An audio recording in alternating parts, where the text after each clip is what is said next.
রূপচাঁদা প্রায় তো সবাই খেয়েছেন। রূপচাঁদা ভুনা খুব কমই করে সবাই। আমি যেভাবে রূপচাঁদা ভুনা করি এভাবে রূপচাঁদা ভুনা করে খেয়ে দেখবেন, খুবই মজাদার হয়। প্রথমে রূপচাঁদা মাছ ভালো করে ধুয়ে কেটে লবণ, হলুদ, মরিচের গুঁড়া আর একটু লেবু রস দিয়ে মাখিয়ে নিয়েছি। এবার কড়াইতে তেল দিয়ে দিলাম। তেলটা গরম হয়ে গেলে রূপচাঁদা মাছগুলোকে এপিট ওপিট করে ভালো করে ভেজে নিলাম। একই তেলের ভিতরে আরও কিছুটা তেল দিয়ে প্রথমে দিয়ে দিলাম কিছুটা পেঁয়াজ কুচি।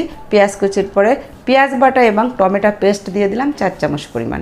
এটা অবশ্যই দিতে হবে। ভালো করে কষিয়ে নিয়ে এর ভিতর হাফ চামচ আদা, হাফ চামচ রসুন, হাফ চামচ হলুদের গুঁড়ো, হাফ চামচ মরিচের গুঁড়ো, হাফ চামচ জিরের গুঁড়ো, হাফ চামচ ধনের গুঁড়ো, স্বাদ মতন লবণ, সবকটা উপকরণ দিয়ে বারবার অল্প করে পানি দিয়ে 3 বার কষিয়ে নেবেন। লাস্টে আমি কিছুটা পানি দিয়ে দেবো। পানিটা বলক খাইলে ভাজা মাছগুলো দিয়ে এপিট ওপিট করে কিছু সময় রান্না করবো। রূপচাঁদা মাছ বেশি সময় রান্না করলে ভালো লাগে না। লাস্টে এসে দিয়ে দেবো ধনের পাতা। রান্না হয়ে গেল আমার